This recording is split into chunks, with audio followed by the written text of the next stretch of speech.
الله أكبر. الحمد لله رب العالمين الرحمن الرحيم مالك يوم الدين إياك نعبد وإياك نستعين اهدنا الصراط المستقيم صراط الذين أنعمت عليهم غير المغضوب عليهم ولا الضالين.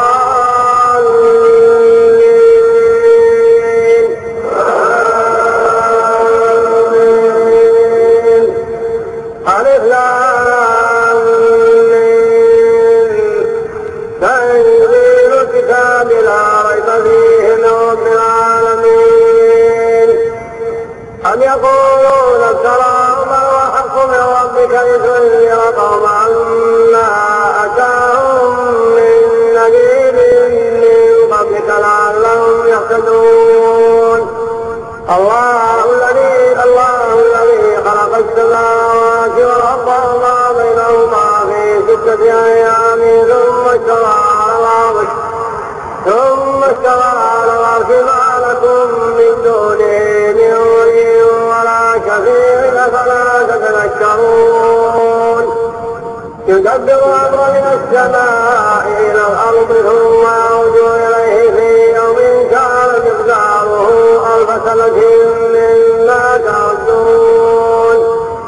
ذلك عالم الغيب والشهادة العزيز الرحيم الذي أحسن كل شيء خلقه وبدأ خلق الإنسان من طين ثم جعل نسله من سلالة من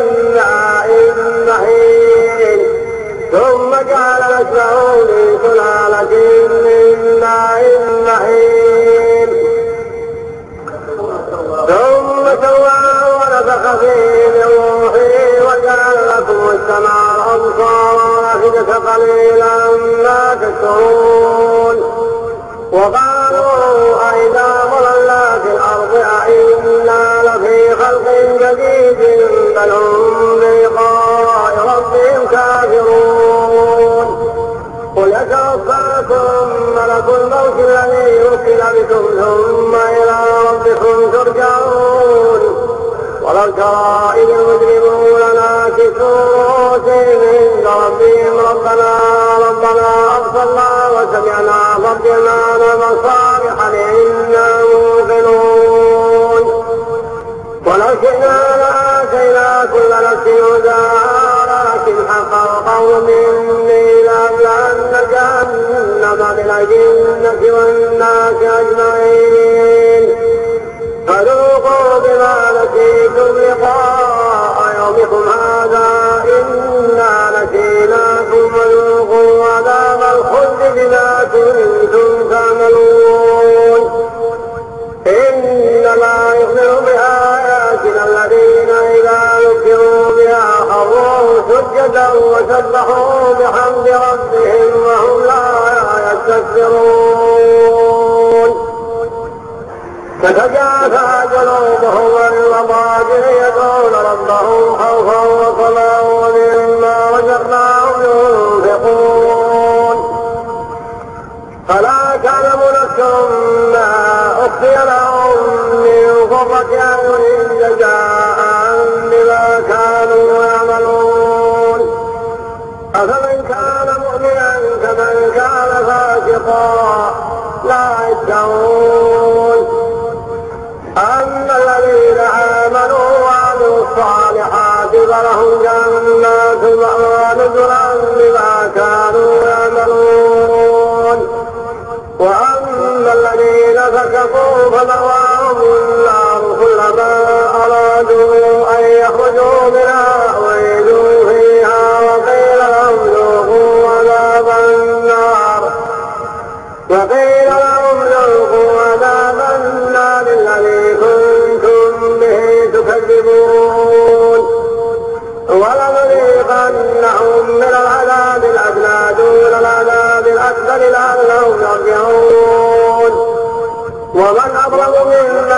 ليكفر بآيات ربه ثم أرضانا إنا من المجرمين منتقمون. ولقد آتينا موسى الكتاب فلا تك في مرية من لقائه وجعلناه هدى لبني إسرائيل وجعلنا منهم أئمة يهدون بأمرنا لما صبروا وكانوا بآياتنا يوقنون. إن ربك هو يفصل بينهم يوم القيامة فيما كانوا فيه يختلفون. أولم يهد لهم كما أهلكنا من قبلهم من القرون يمشون في مساكنهم إن في ذلك لآيات أفلا يسمعون. أولم يروا أنا نسوق الماء إلى الأرض الجرز فنخرج به زرعا تأكل منه أنعامهم وأنفسهم أفلا يبصرون. ويقولون متى هذا الوعد ويقولون متى هذا الحق إن كنتم صادقين. ويوم